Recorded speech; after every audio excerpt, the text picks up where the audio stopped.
The church bells fell silent as Emily Winters stood frozen at the altar, her white dress suddenly feeling like a straitjacket. 200 pairs of eyes burned into her back while the diamond ring in front of her, the one James was about to slide onto her finger, sparkled with accusation. In that crystallized moment, with her future husband's smile beginning to falter, Emily made the decision that would define the rest of her life. She gathered the voluminous skirts of her wedding gown and ran, not toward the doors at the back of the church as everyone expected, but through the side exit, vanishing into the gardens like a ghost.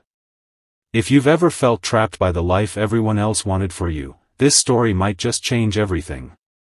Make sure to like this video and subscribe to the channel for more stories that dive deep into the human heart and the courage it takes to follow your own path. The gravel crunched beneath her satin heels as Emily fled across the church grounds. Her veil caught on a rosebush, tearing away as if the universe itself was stripping her of the bride she was supposed to be. 28 years old and she'd never once defied expectations, until today. Emily. Her mother's voice pierced the air behind her. Emily Catherine Winters, stop this nonsense right now. But Emily couldn't stop, not when she'd finally started moving towards something real. She kicked off her heels, feeling the cool earth beneath her bare feet as she ran toward the street. Her cousin Maggie's apartment was 3 miles away. She could make it. She had to. James would be devastated. Kind, dependable James who had planned their entire life together, the house in the suburbs, the 2 children, a boy and a girl, naturally, the golden retriever, the matching SUVs. A perfect life by anyone's standards. Anyone except Emily. The truth had been growing inside her for months, a small seed of doubt that had blossomed into full-blown panic as the wedding approached. She'd tried to ignore it, pushed it down beneath layers of bridal magazines and seating arrangements. But standing there, seconds from saying, "I do," the truth had finally broken free. She didn't love James. Not in the way he deserved. Not in the way that would sustain them through 50 years of marriage. A car honked as she dashed across the street, her white dress billowing behind her like a surrender flag. The driver, an elderly woman with shock written across her face, slowed down, rolling down her window. "Are you all right, dear? Do you need help?" Emily hesitated, then nodded. Could you give me a ride? Please." 10 minutes later, Emily was standing outside Maggie's apartment building, still in her wedding dress but already feeling different, lighter somehow, despite the weight of what she'd done. Her phone buzzed relentlessly in the small pocket Maggie had insisted the dressmaker add. 17 missed calls. 32 text messages. Emily turned it off. Maggie opened her door, coffee mug in hand, her Sunday lounging interrupted by a runaway bride. "Holy shit," was all she said before pulling Emily inside and locking the door behind them. "I couldn't do it, Mags," Emily whispered, collapsing onto the couch. "I just couldn't." Maggie sat beside her, pushing a strand of hair from Emily's tear-streaked face. "I know. You know? How could you know when I only just figured it out myself?" Maggie smiled sadly. "Because I've never seen you look at James the way you used to look at." "Don't say his name," Emily interrupted. "Please." But they both knew who Maggie meant. Caleb Anderson. Emily's first love. The boy who had taught her to see beauty in unexpected places. The man who had left 5 years ago to pursue his dreams as a photojournalist, traveling to the most remote and dangerous corners of the world. The person who still appeared in her dreams more often than she cared to admit. "James doesn't deserve this," Emily said, guilt washing over her. "He's a good man. And you're a good woman who almost made a terrible mistake. Sometimes kindness means not tying yourself to someone when you know it's wrong." The days that followed were a blur of painful conversations and difficult decisions. Emily moved into Maggie's spare room temporarily. She returned James's ring through his sister, unable to face him yet. She wrote him a letter explaining everything, how she'd confused comfort for love, how she'd been afraid to disappoint everyone, how sorry she was for realizing too late. Her parents barely spoke to her. Her father, who had spent a small fortune on the wedding, looked at her with a mixture of disappointment and confusion. Her mother vacillated between tears and angry tirades about responsibility and commitment. "You can't just run away from your problems, Emily," she said during one particularly tense phone call. "Life isn't about following some wild passion. It's about building something stable." "I know, Mom. But marrying someone I don't truly love isn't stability, it's a beautiful house built on sand." 3 weeks after what her friends had taken to calling the Great Escape, Emily was sitting in a coffee shop downtown, scrolling through job listings.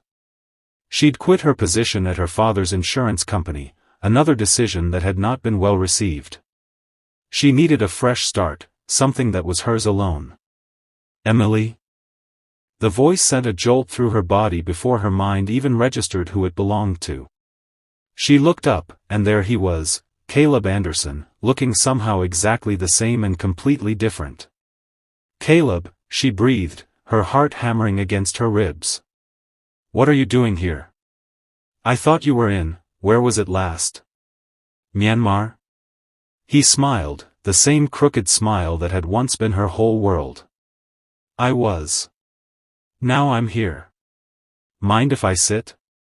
Emily gestured to the empty chair across from her, suddenly acutely aware of her unwashed hair and the oversized sweater she'd thrown on that morning. "I heard about the wedding," he said after ordering a black coffee. "Or rather, the non-wedding." Emily winced. "News travels fast." "Small town," he shrugged. "For what it's worth, I think you did the brave thing." "Brave? Half the town thinks I'm selfish and impulsive. The other half thinks I'm having some sort of breakdown." Caleb leaned forward, his eyes, still that impossible shade of green, searching her face. "And what do you think?" No one had asked her that question. Not once in the 3 weeks since she'd fled the altar. What did Emily think? She took a deep breath. "I think I spent so long trying to be who everyone wanted me to be that I forgot to figure out who I actually am. And now I'm terrified because I'm 28 years old and I have no idea." Caleb nodded slowly. "I know something about that feeling." Their conversation flowed easily, like no time had passed at all. Caleb told her about his travels, the stories he'd captured through his lens, the moments that had changed him. Emily found herself laughing for the first time in weeks. When he asked about her plans, she surprised herself with her answer. "I want to write. I've always wanted to write. Not just the copywriting I did for Dad's company. Real stories. Books, maybe. I don't know if I'm any good, but I want to try." The look Caleb gave her, part pride, part recognition, made her feel seen in a way she hadn't in years. "You should come to my exhibition tomorrow night," he said as they were leaving. "I'm showing the photos from my last 3 years abroad. It's nothing fancy, just a small gallery downtown." Emily hesitated. Seeing Caleb once could be dismissed as coincidence. Deliberately seeking him out felt like something else entirely. "I'm not asking you on a date, Em," he said, reading her thoughts as he always could. "I just think you might find it interesting. A different perspective on the world beyond Oakwood." She agreed, telling herself it was innocent enough. But as she got ready the next evening, taking more care with her appearance than she had in weeks, Emily knew she was lying to herself. The exhibition was crowded, local artists and curious townspeople mingling among Caleb's powerful photographs. Emily moved slowly through the space, absorbing each image. Children playing in the ruins of a bombed village, their faces alight with laughter despite everything, an elderly woman's weathered hands weaving a tapestry of brilliant colors, a solitary figure standing at the edge of a vast desert, tiny against the endless horizon. "What do you think?" Caleb appeared beside her, offering a glass of wine. They make me feel small. But not in a bad way." He nodded, understanding. "That's exactly what I was trying to capture. How insignificant we are in the grand scheme, but also how much beauty we can find and create despite that. As they talked, Emily noticed James's sister Lily across the room, watching them with narrowed eyes. Guilt flooded back. It had been only 3 weeks since she'd left James at the altar, and here she was, laughing with Caleb as if she hadn't just shattered someone's heart. "I should go," Emily said abruptly. "Because of Lily?" Caleb asked, following her gaze. "Because of everything. This isn't right, Caleb. It's too soon." He didn't try to stop her. Instead, he simply said, "I'll be in town for 3 more weeks. If you want to talk, as friends, you know where to find me." Emily spent the next few days in a fog of confusion. She started writing, pouring her tangled emotions into words on the page. To her surprise, once she started, she couldn't stop. The story that emerged wasn't about her and James, or even about her and Caleb. It was about a woman discovering her own voice after a lifetime of silence. 1 week after the exhibition, Emily finally agreed to meet with James. They sat in a park, neutral territory, the late spring sunshine creating a deceptive sense of warmth between them. "I don't understand," James said, his voice controlled but his eyes betraying his pain. "We could have talked about whatever was bothering you. We could have worked it out." Emily looked at the man she had almost married, his clean-cut appearance, his sensible watch, his kind face, and felt a wave of affection that only confirmed she'd made the right decision. Affection wasn't enough. "It wasn't about anything you did or didn't do," she tried to explain.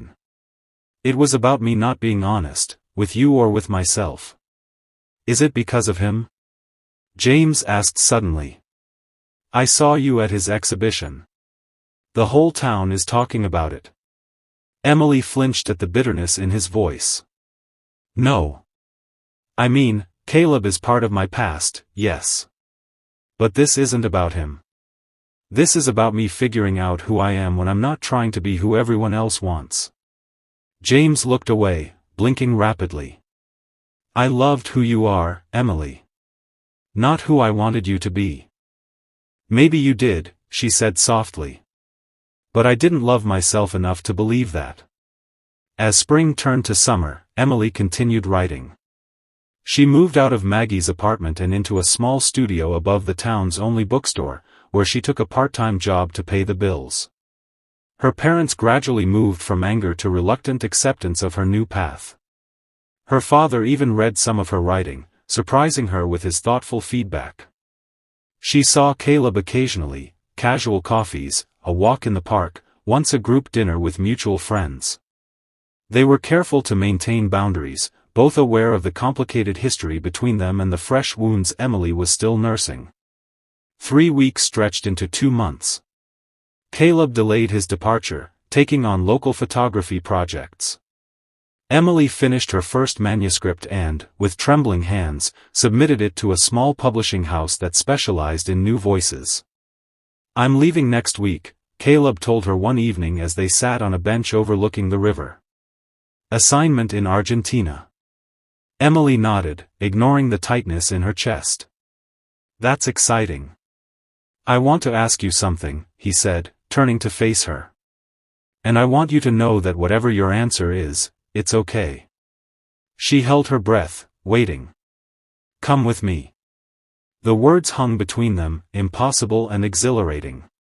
"I can't just leave everything," she said, even as a part of her wondered why not. "I'm not asking you to run away with me forever," Caleb clarified. "Just for 2 months. See a different part of the world.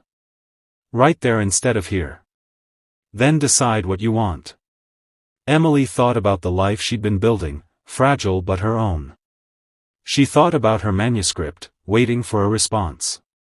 She thought about James, who she'd seen last week with a new woman at the grocery store, both of them smiling cautiously at each other. "I ran away once," she said slowly. "I don't want to be someone who keeps running." Caleb took her hand, his touch familiar yet new. "There's a difference between running away from something and running toward something. 5 years ago, I ran away because I was scared of what we had. You ran from your wedding because you were brave enough to admit it wasn't right. This would be different, this would be choosing an adventure, not escaping a prison.